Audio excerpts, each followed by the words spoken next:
Just when you thought it couldn't get even any worse, it does, and it does, and it does. Making children stand alone in front of immigration judges when they cross the border, cutting off $500 million in food deliveries to food banks, a threat from the Social Security Administrator saying he was just going to turn off Social Security because of a court ruling. It just keeps getting worse. And then I'm going to add to it on an existential level of how much worse it really has gotten while we talk about politics. But I want to start with this idea that is so dumb from the Doge folk in the food delivery cancellation. People don't understand what happened after World War II, why we created a lot of these programs. So first of all, do you know why we have cheese, so much cheese, so widely available, and why it's part of SNAP? Do you guys actually know this? It's the cheese caves, right? They had they created all of this. They basically needed to like inflate like the economy essentially, and so they made all this fucking cheese, put it in these cheese caves, and then basically made everybody in their various states take this cheese so that they could balance out subsidizing the farmers, the dairy farmers, right? It was for the dairy farmers. Right. And why? Sorry, that was not eloquent, but that's just... It was perfectly eloquent, Crissy. Okay. Come on. There were just no F-bombs in it, so it's like... It wasn't fucking eloquent. Yes, there you go. At the end of World War II, our scientists determined that our soldiers were too skinny. We were too skinny was one of our problems. If we were going to be in this Cold War with Russia, we needed to bulk up the population so we could have... Because everybody, I don't know if you go back and watch the video, everybody was rail thin. I mean, with rare exception. Captain America, right? They were always like, that was that part of that inspiration of that story was he was a little guy and he had to go fight these big guys. And so that's why they were creating super soldier serum. Yeah, exactly. And in our case, we determined that dairy was an exceedingly cost-effective way to get those types of calories and protein and fat into the diet. Very cost-effective. But the problem was milk, when we had the big push to drink milk every day and everything else, part of the process of making milk is you end up having all this leftover product, which makes cheese. Right. And so if we were going to up our milk production, the dairy farmers and the processors were like, what are we doing with all this stuff? Great. Cheese will subsidize great, easy, cheap calories that we can give to people who are in need, which is a perfect, by the way, that's not nefarious. No. It is literally a win-win situation. You're helping the farmers. You're helping the people. You're helping poor people.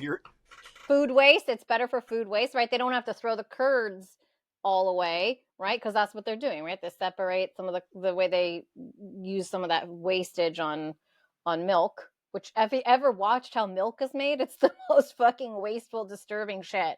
But I don't want to bring it up because I do love cheese. I'm so sorry. I can't give it up. I love cheese, and I've been doing the alternate milks for quite a long time now, as you guys might remember. And I'm back to like half and half, but just with the lactose removed. I don't drink a lot of milk. Like, I don't drink milk, but I like cream in my coffee, and I don't like...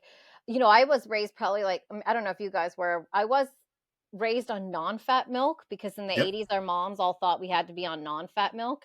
And it wasn't until I swear to, I went to a relative's house. I was like, why did you guys give me cream in this cereal? I was like, what the fuck is this? That was me. I was like, what the hell?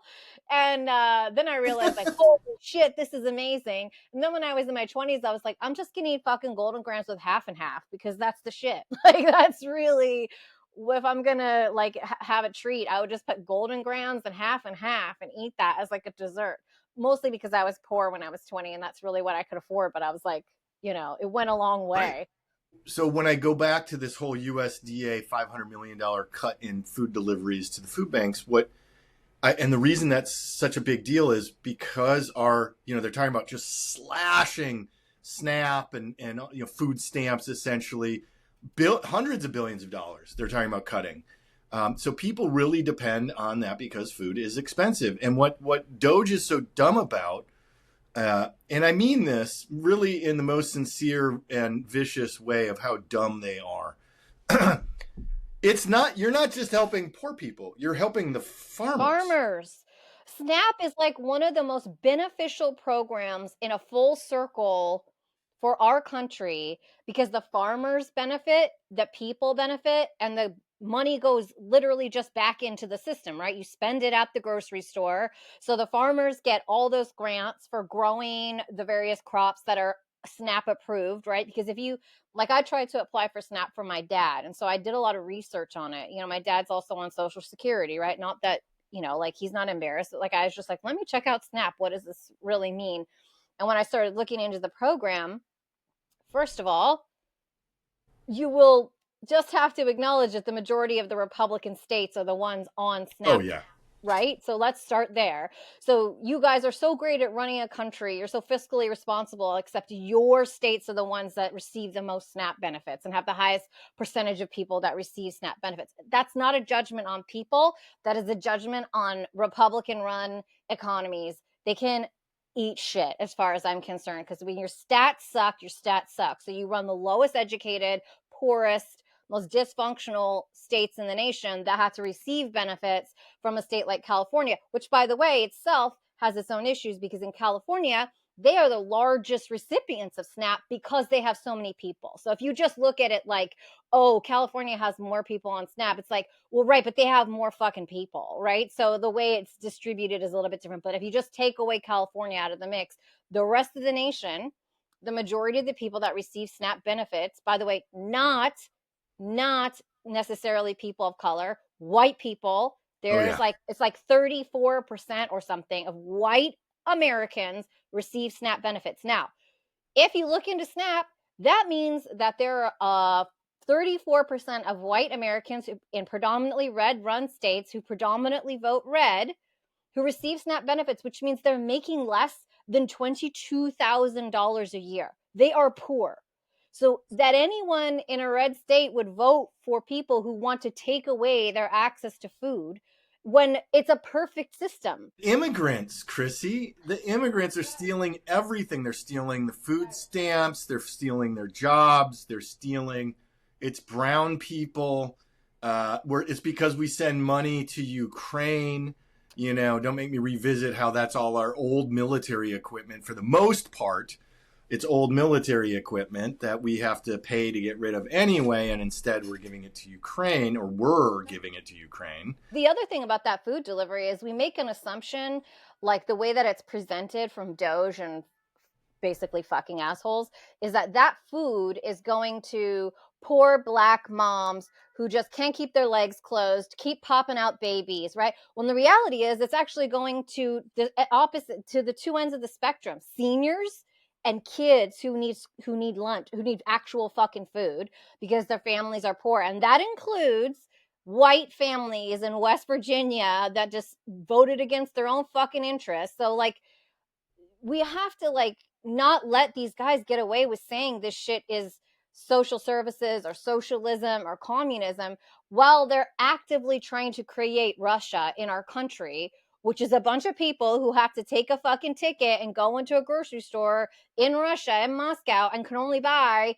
whatever it is that is what their doled out amount is. Like, do you, like, are we good? Are we just like, No, we're not good. we're not So good? Like, this is no, fucking wild. it's not good. So I want to take it a step further. What you were talking about, Crissy, though, about back into the system is I heard an economist say that actually SNAP is one of the most cost effective projects that the U.S. government has ever engaged in, because it's something like between 2.5 and 2.7 times return. You can't go use your fucking SNAP to buy cigarettes and alcohol, which is like, again, the way that people make it seem when they're like, oh, these welfare fucking scumbag, they're stealing off the system and then they don't contribute and they're just sitting at home watching, like watching TV. It's like, okay, well, first of all, SNAP has nothing to fucking do with that. You can't buy anything on SNAP that isn't designated. But by the way, you could go onto Amazon Prime and use SNAP for like a Yes. variety of things, including Whole Foods. For whatever you think of Jeff Bezos, He's a piece I of mean, shit. But yeah. Amazon Fresh is like sometimes just by far the best. If you can't find it at Aldi or Trader Joe's, which is the same parent company, Yep. then Amazon Fresh often is just like great deals. Yeah, not only that, but Snap allows the organic produce at Walmart to qualify as part of its benefits. So they are helping the organic farmers, which in turn is helping, you know, lower income people still have access to food. So if we're talking about these fuck faces that are like Maha fucking RFK pieces of shit that don't eat like that, by the way, none of the people that like think he's so great and don't want their kids vaccinated eat healthy, so they can kiss my fucking ass. They would rather die than buy fucking organic salad, trust me. I was the only one at Walmart in the fucking organic section in fucking Gretna of Louisiana, so kiss my ass. But hang on, but here in California, at least, I do have to say, like I will actually shop at Walmart sometimes. Yes, and because the produce is good. And they have a good organic selection, and at least here in places like Burbank, and I'll sometimes go to what they call like a Walmart neighborhood market. Yep. Yeah. In Inglewood and stuff. I'll go to that, and people are actively shopping organics as well there because it's affordable. Yeah, it is, and you can use your fucking Snap card on it. Like, yes, it's like, you know, I can't imagine that you could even, there's just not a world that justifies where SNAP isn't a successful program in our country. And the fact that the farmers benefit from it and it just goes back into the economy, it never goes anywhere else. You can't spend it on, you can't go and buy a fucking Chinese television at Walmart with SNAP. Nope. It's just because only certain things qualify. But more importantly, even if we remove the economics from it, so that's the logical side. The emotional side is we have fucking people starving. Let's impose Christian values and not behave in a Christian manner. Cool. Good, cool story, bro. Last time I checked, Jesus was like, help the fucking poor people and don't be a judgmental fuckface. I think those are the exact words. That's literally translated from, you know, the Bible, essentially. Don't be a fuckface. I don't know if you guys read like old school Bible-y, like that's how I've translated. That's the Sermon on the Mount, and I love preaching that to so-called Christian friends of mine. Just because you call yourself a Christian doesn't mean you're following anything that Jesus said. You're following Paul, who was writing to the Jews to try and convert them 100 years after Jesus died. By the way, this brings up a great idea, though, because there are all different versions of Bibles and different translations in the King James Version and whatnot. And I think that we should have the Crissy Whalin version of the Bible, where it's translated into Crissy's idiomatic and poetic kind of verse. When are we going to make that happen? It's a winner, right? It's a winner. Total winner. It wouldn't be a very long translation. It would just like a transcription. It would just open it up and it's like 2 pages. Stop being a fuckface, judgmental fuckface, and do good things for others. Crissy, you're missing the opportunity here. So lots of cults, right, start with a modern... No, I'm dead serious. And hear me out, because you're going to agree with me at the end. Okay. Cults start with this, where it's like, no, I'm the only one who has the correct interpretation. Remember the Golden Bible of Joseph Smith, for example? Or L. Ron Hubbard, saying, it's the Thetans. But you're going to say you were met by the Holy Spirit, and the Holy Spirit told you there needs to be a 2-page Bible. And it's in simplistic terminology, but yet poetic and idiomatic, as Dave correctly pointed out, that everybody can understand. And then you connect with Luigi on that, and you start a cult. Obviously, Saint Luigi, right? That's how you get together with Luigi. Don't I have to set up like a church organization so I can funnel all of the money in like the Kardashians have a church and in like West LA, and they just like funnel their fucking money through that. You're talking to an attorney who has set up nonprofit organizations, so it's not hard. I want to ask you this, like, because here's what's wild to me. Do you not notice the correlation of that Christian so-called Republican set of people who are in like this weird cycle of everything's kind of like connected, right? So like they don't want to help people, but So is their beliefs. They want to tell people what to do with their bodies, right? But they don't want to support the children that are born to people that can't afford children, okay, or were like enforced birth, okay. They don't want to take care of the elderly. They want to cut Medicaid, which, by the way, research shows that 44% of the people on Medicaid are Republicans, which means that they're people who are old and poor. So I need to understand that as well. Like, that doesn't make sense. Then you've got the majority of Republicans that told Michelle Obama to get fucked when she was like, we should have healthy food and we should be a healthier nation. And they were like, fuck you, I just want to eat fucking fried chicken and you don't fucking tell me how to live. Then they're sick. Then they are draining our system because they're sick and they haven't taken care of their bodies. Then they're also telling people who, and of their own children, they're the people who were the most fervent that vaccines caused autism, because they couldn't just accept that God gave their children autism. God made a woman pregnant against her will, according to them, and that she should have that baby. But God gave their kid autism, and now it's because of medicine. It's not because God gave your kid autism. Like, it's like a whole fucking circle jerk from birth to death of these people who have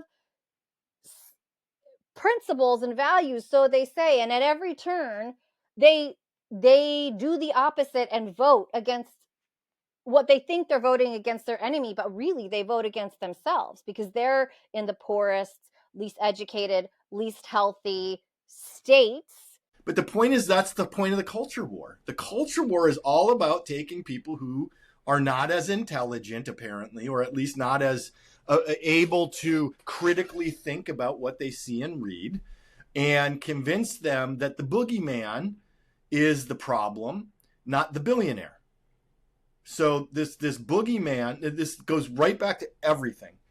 It's the 0.1% who are leveraging the idea of politics and media and everything else, exactly like we tore apart in the early 20th century when we said, no, we're not going to have our country be like this. And California had its big constitutional revolution and everything else. And in addition, we tore it all down. We fixed it all. We had a great 70-year run at the end of World War II where we actually lived in a way that was unlike any other country any time in human history, where there was this big burgeoning middle class that had power.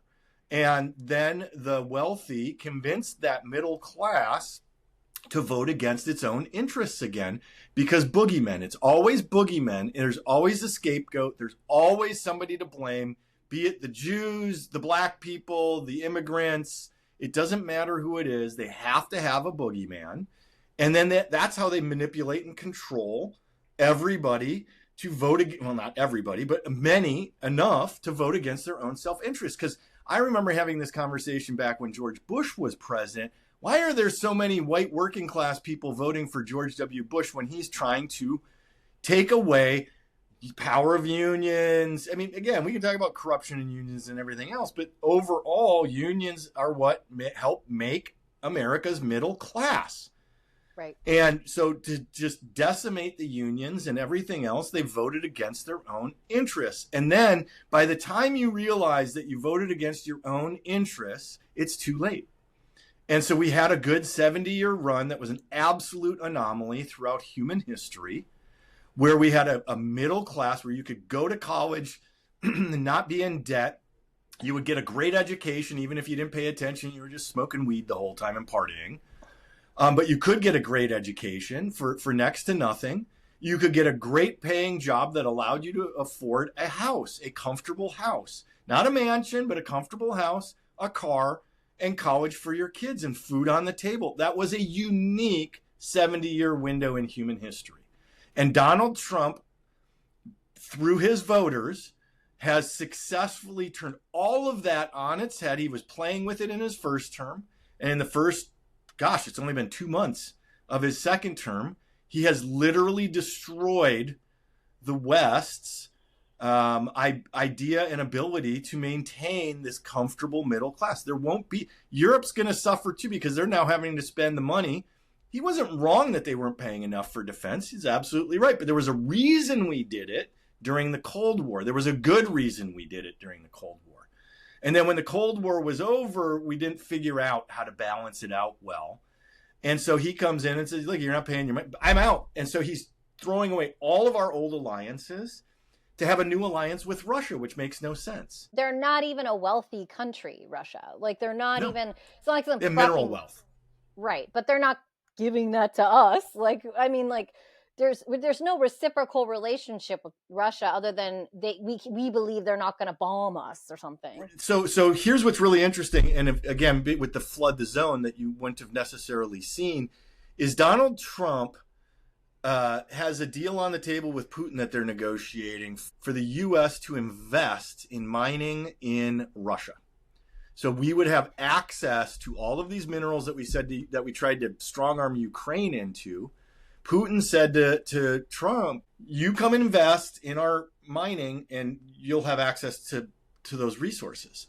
So it is that. And it really is as simple as these guys at the top, because it's almost exclusively guys, although pay attention to Cathie Wood and what she said from ARK Investments. I want everybody to keep an eye on what happens. She's saying that what Trump and Doge are doing, yes, she's echoing them, saying that there's going to be another, it's going to be 6 months. It's going to be a little while of a lot of pain, but everything's going to be so much better on the other side. And I want you to all mark that, because when it goes to shit, which it absolutely is in my belief, that's my opinion. I don't know how this turns out well for us. You can look at Cathie Wood and say, what's up? If that is what ends up happening and she is wrong, mark these people down. I never want them to have a public stage again. I never want anybody to invest a penny with these people ever again, because they're cheering on the complete destruction of the middle class in the United States. Real quick, back to the Putin mineral negotiation with Trump. Is Putin's game there basically to pull the rug out from under Zelensky? So Russia has at least as much mineral wealth as Ukraine will. So then we're in bed with Russia, and why would we ever support Ukraine again? And by the way, if that happens in the long run, is that something that we want to be entangled with? No, of course not. So first off, Putin always has a devious plan, right? The reason Putin wants us to have this relationship with him is because at some point, this is going to sound so bizarre, at some point China is going to need Russia's minerals. Right. And they have a love-hate relationship. It's a relationship of convenience. Remember, the Chinese and the Russians, the Chinese and the Japanese, the Chinese and the Indians, India, they've had territorial disputes going back to the end of World War II, essentially. And China is going to start running short on certain resources. And Russia is a key supplier of those resources. I would not be surprised in their imperialism that is happening across Asia, Southeast Asia, East Asia. Why would they not also push north because they need those minerals into Siberia? And right. if Russia smartly has this relationship with China, which they have to, they're next door neighbors, and China's been buying the oil when all this stuff's been going on, and so is India. India's not exactly clean hands in this, but they're also not dumb either to exclusively hook up with the U.S., even though I wish they would. As an American, I see that. But Putin needs to have that relationship with the United States to counterbalance China. Right. And that if we have the minerals and the mining happening in Siberia, for example, China's going to think a lot harder about trying to make a strong arm move for those minerals if the United States is there as well. So Putin, he is a chess player. Everybody, I love when Trump supporters say that he's the chess player. No, Putin is the chess player, and he really is. He's exceedingly clever. He was he was trained and raised in that system. And it's not Donald Trump. Sorry, guys. That's the craziest thing about it to me. I mean, just to take a step back from it, the fact that his supporters are like, yeah, it must be the reality TV host, Carnival Barker, who's is going to outdo the freaking former KGB agent in a freaking geopolitical chess match. The majority of those Trump voters they've never played chess in their fucking life, so they don't even know the reference. But hang on. Let's be blunt. So you know how much I enjoy picking on Trump, but I think that there's a really important point in what you just said, Dave. He outsmarted the Bush and the Bush administration. I don't care what you think of them, right? He outsmarted Obama and the Obama administration. He took Crimea under Obama's watch. Yep. Yeah. He outsmarted Trump in his first term, clearly. I can't say that I saw Putin outsmarting Biden. I don't think I saw that, but maybe he did, and I just haven't seen it yet in hindsight. But this guy he also outsmarted the Clinton administration at the end of the Balkan War. That was his first power move that ultimately led him to becoming the dictator of Russia. Was when he left Russian troops there and was like, nope, I'm not withdrawing from this area. It happened, and everybody forgets about that. That was actually Putin in his previous role that did that. So he outsmarted Clinton, he outsmarted Bush, he outsmarted Obama, he outsmarted Trump. This guy is not a dummy. On Putin outplaying Clinton and outplaying the Bush administration and outplaying Obama, one thing I would say is at least the Bush administration, Obama, Clinton knew who they were dealing with. And even if they got outmaneuvered, they at least had respect for their adversary and understood. For Trump to go in, and I think Trump really thinks that he's going to outplay Putin. It's that level of hubris at which you can get completely screwed over. So not just outmaneuvered a little bit and lose a little ground here or lose a little ground there. That's when you get like checkmated, right? No, but Trump knows that Putin has shit on him. That's the only reason this is, I swear to you, if you offered Donald Trump, remember that guy, Sam Bankman-Fried? Yeah, the crypto guy. He fucking asked Donald Trump, what would it take for me to pay you not to run? And like, that's what was happening behind the scenes. Now, simultaneously, as soon as Donald Trump was like, I'm interested in that offer, what happened? All sorts of stuff that forced Donald Trump back into the fucking ring. Sam Bankman-Fried was the one. Now, he's crazy as fuck, and you can say, yeah, he's crazy, and he's in jail, and he did all these unethical things because he convinced a bunch of celebrities like Tom Brady, whoop-de-fucking-do, that you should buy his fucking STX stock or whatever. Like, eat shit, celebrities. You're not all that smart, and we should stop listening to you. I'm fine with them getting fucking hosed as well. But that guy, he fucking said, he's kind of a Luigi figure. If you think, he was like, Donald Trump is an existential threat. Like, I'm a piece of shit, but that guy's worse. And I was going to use all this money I stole from people and then give Donald Trump $10 billion to fuck off. Sorry, but that's fucking Robin Hood shit. I am behind that 1,000%.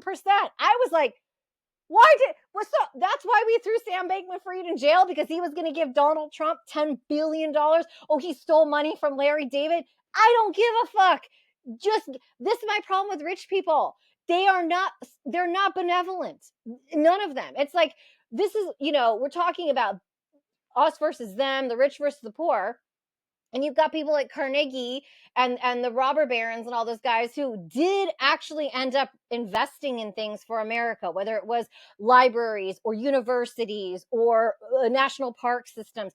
That is not happening with rich people. It's the 0.1% against the rest of us. And at least in the old days, those horrible oligarchs, robber baron, railroad baron, Gilded Age, ultra wealthy, some of them invested back into the country and the people. There's only one I can think of. Well, that's not true. There's two I can think of right now who have done some of that. And that would, three. Mackenzie Scott, the ex-wife of Jeff Bezos, has given the majority now of that Amazon stock, billions and billions of dollars, to charitable causes. Yep. The other is Mark Cuban, who built his new cost plus drug discount thing, where it's literally like, we have a 15% markup, period. Right. It's just clear pricing. This is what we're going to do. I got to run a business, so there's got to be a 15% markup. Unlike all these other companies, are like, I got to make 50%. I have to make 100%. I have to make, So he's like, it's a business. I have to make something. But he's done stuff like that. And then thirdly, and I know that he's a target for a variety of reasons. And I understand that. And I'm about to say the name, though, but because he's done some really good things with his money, is Bill Gates. Yeah, Bill Gates. Yeah. And lots of issues there. I get it. And I have issues with those issues, too. But he really has spent well north of $10 billion on things like vaccinations, polio vaccinations. Right. By the way, I actually 100% agree with him and support him on the compact nukes and the modern, Gen 3 or Gen 4 modular, they're molten salt nuclear reactors as opposed to using water. It's just it's 1,000 times safer. I've been talking about this stuff for a decade now. And I agree with Bill Gates on that. I think the anti-nuke crowd had lost their minds for good reasons from really old technology, 3 Mile Island, Chernobyl, no question. That is Gen 1, Gen 2 technology that we've had issues with. We're multiple generations ahead, and they all had problems because they used water to cool.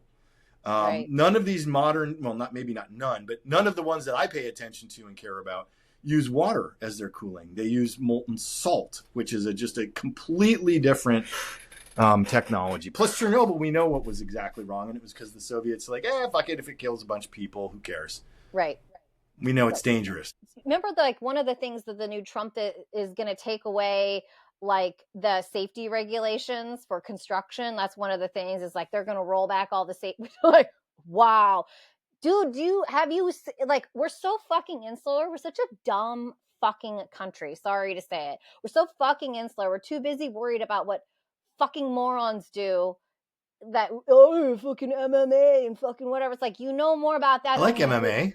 I like MMA too, but you guys, more about the average fucking MAGA moron knows more about dumb shit and isn't they're not global, so they don't see structures that fall in Mexico because they're not built properly with fucking OSHA standards that we have. And they don't see shit in China being built at record speed without OSHA standards like we have. And so when you go China just blazes past us with its infrastructure, it's like, cool. That they don't care how long it lasts, and they do not care who fucking dies.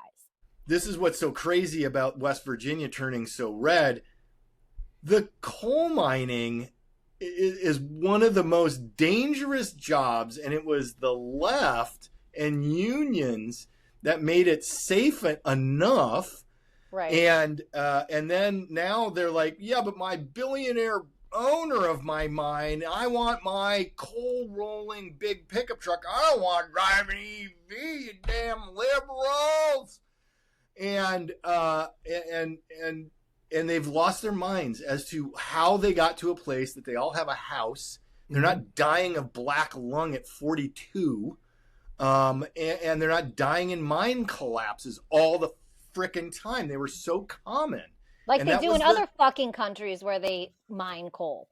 And that's the thing about a lot of the moves toward deregulation, not just in terms of OSHA and union protections in construction sites or in mines.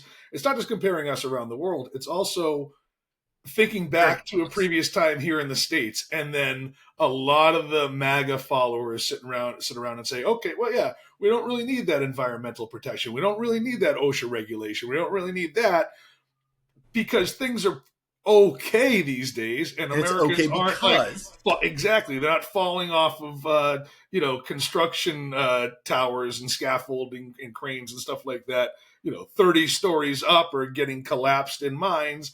And also on the environmental side, our air is relatively clean, our water is relatively clean. Come to LA. And as soon as you backtrack on some of those environmental or OSHA or union protections, it's going to get less safe for the workers. Our water is going to get dirty. Our air is going to get dirty again. And people are going to start, dying on construction sites all over. They don't see an average day in Beijing where it's so thick with smog. Even in places like Vietnam, and where I've traveled in Asia, a lot of people wear masks because the air quality is so fucking bad that on an average day you can wake up and be in Shanghai and not like it looks like fog like we would have in, you know, San Francisco, right? You're like, the fuck is this? Like, and I remember being in Vietnam and being like, bro, I can't fucking breathe. And I had to go get like the little masks to wear around because we were, when you're walking, it's like with all the like buzzing little motor scooters and everything and like the lack of environmental protection, you can't breathe. You can't fucking breathe. And now you've got fucking like, why do Republicans act like they don't have any problems? Their kids get asthma, they get asthma. It's just like, dude, you're not the master race. It's so much worse than that. Thank you for setting that up for me. It's so much worse than that. I mean, this is why I talk about existential. We're gonna have an existential conversation. Oh boy, shit. Okay. I'm not wearing my existential underpants right now. I know. France is the perfect place to be for that, you know. Right? True. France? Okay. Yeah. Yeah. Break out a little Camus. Yep. Basically, 50% of species, you know, we're in what's called the arguments, of course, over this, but the Anthropocene era epoch, where we are just destroying the environment at a very, very rapid rate. In our lifetimes, the observations, our lifetimes, meaning the three of us, the amount of insects is down over 2/3. We're losing coral and fish species. The acidity of the ocean is rising. We're on the brink. Earth is going to be just fine. And as COVID showed when we were off the streets there for a couple of months, nature will return. It's the humans that won't necessarily. And we are crossing the tipping point. I believe we probably already have. I don't want to sound too pessimistic, but the numbers are showing that we have passed the tipping point where now, if we started doing like everything today, it's going to take us a century just to kind of heal nature back. And we're in a really bad spot. But I want to take that a step further in terms of the existential crisis. I don't know how much you guys pay close attention to, like, what's his name out of England that's just brilliant.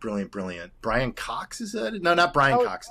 So Brian Cox, not the actor, Brian Cox, the scientist. The scientist, Yeah, the British physicist, scientist. And apparently he's also a musician. I didn't know that. He's a professor of particle physics in the School of Physics and Astronomy at University of Manchester, Royal Society professor for public engagement in science, because he's a brilliant Neil deGrasse Tyson and Brian Edward Cox. Mm-hmm. You know, I hate to know what you're about to reference. I feel dread coming. So the 2022 Nobel Prize, I think it was in physics. Mm-hmm. And this is where I'm going to get into the whole very serious existential crisis, is showed that what we see, what's called locally real, Mm-hmm. is not necessarily real. It's only when observed that it's real. This goes back to that test. If you've never seen that, the two-slit test with light, have you ever seen that?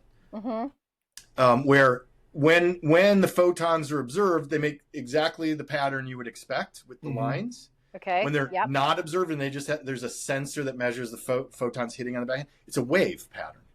Okay. So literally, photons are observed, they behave one way. When they're not observed, it's a wave form. Okay. And they've now proven, and this gets into the quantum realm, not Ant-Man quantum. I mean, I'm talking about actual science. Yeah. Okay. That it seems quite possible that we are living in a simulation of some form, because the science keeps reinforcing that concept that we're only locally real when we're observing, but when it's not observed, it's not actually real. So are we like a whole entire tree falls in the woods and no one heard it? It doesn't exist? Well, I heard Neil deGrasse Tyson talk about the fact that our entire universe may be inside of a black hole.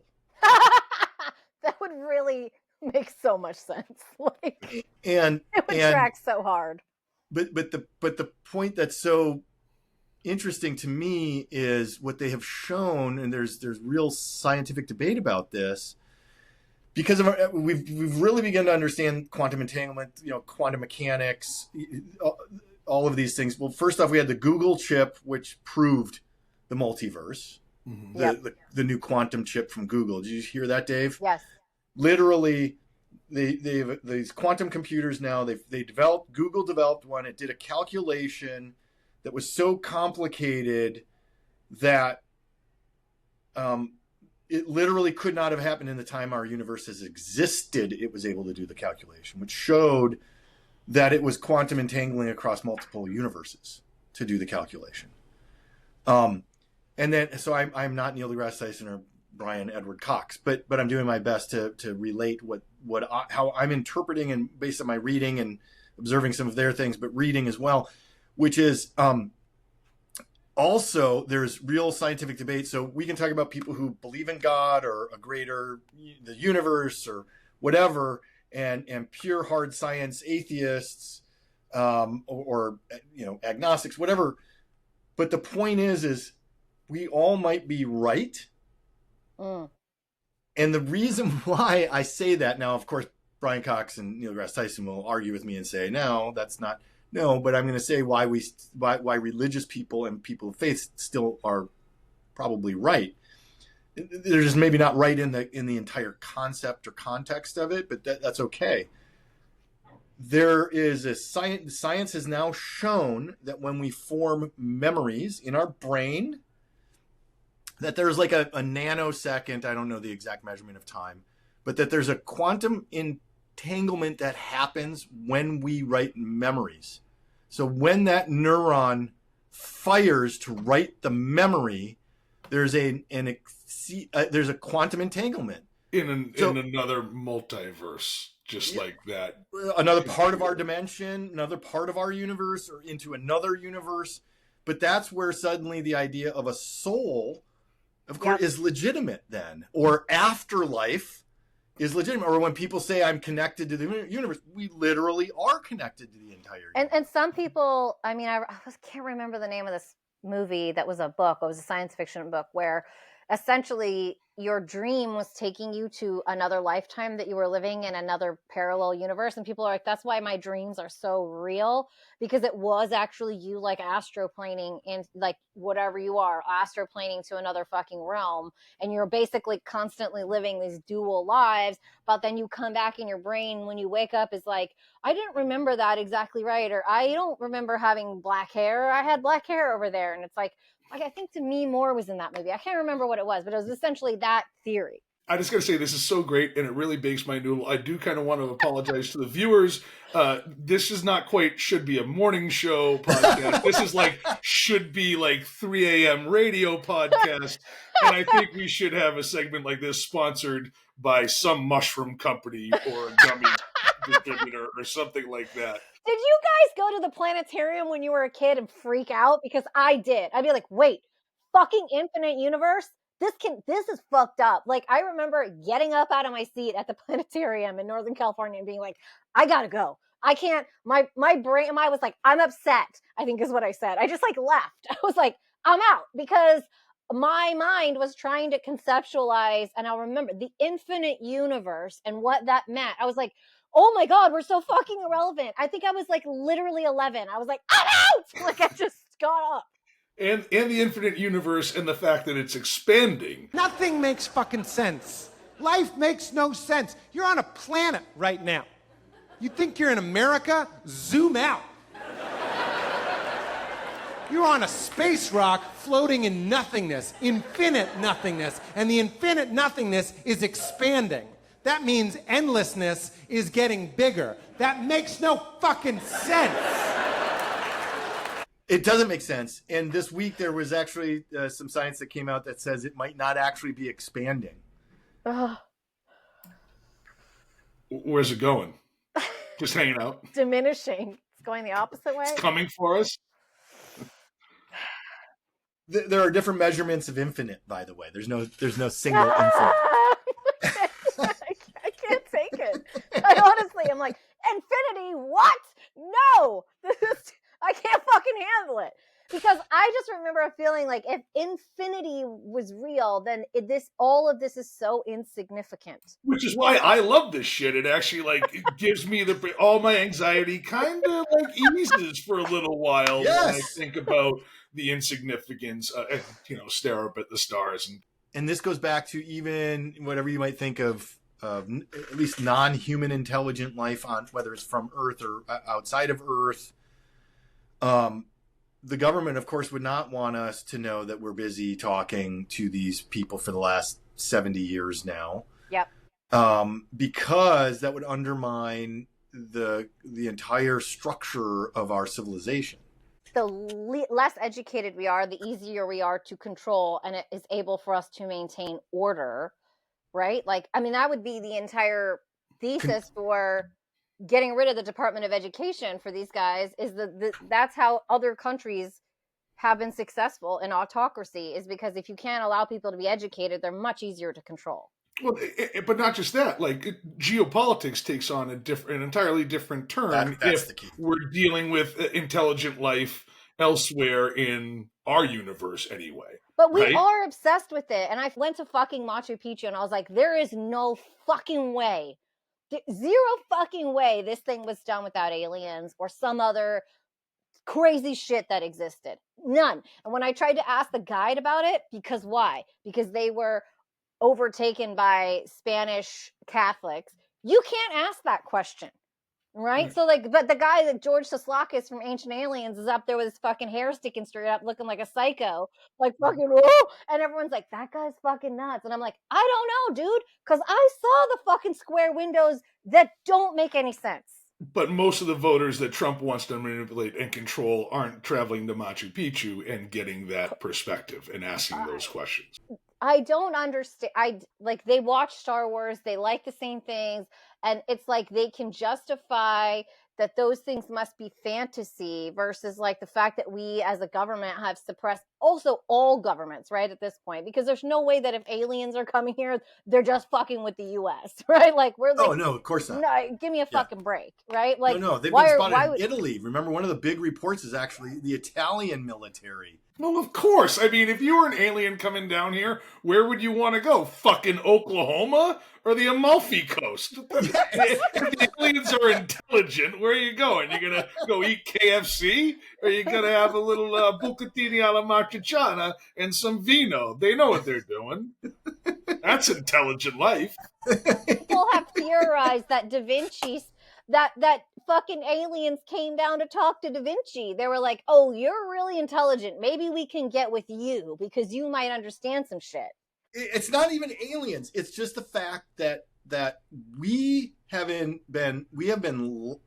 intentionally or unintentionally not been told the truth about human history. Yeah. Göbekli Tepe has 10-ton, perfectly engineered circular stones that are the doors that seal it from the outside. How? Whether it's intentional or unintentional, we have not been told the truth about human history. Then, when you see stuff like that, you go, well, if you're not telling us the truth about human history and it's only 5,000 years old, sorry, Bible thumpers, what else aren't you telling us the truth? Now I can't trust anybody in a position of power because really fundamental things you're telling us are not true. Yep. And that's the whole problem with billionaires. Right. Circling back to that. And the class war is there's something missing and broken in people who seek unlimited wealth, in that it has no relationship to what our experience is on this planet and what we're supposed to do. We're supposed to find a purpose. Right. And then those are the people who are content, find contentment, peace, happiness, whatever you want to call those various aspects of it, But you have to start with finding what is your purpose? What are you here to do? I'm just happy that through this podcast I have found my purpose, which is to do a 3 a.m. podcast on the expansion of the universe and to eat Santarpios. That's all. Oh my God. Wait, when is that happening? Starting in about 13 hours. We're in the Onceler's heyday, man. Like where he's like fucking manufacturing this needs at alarming speed. I'm happy to be the chubby fucking orange-haired person that's screaming my head off. I'm cool with it.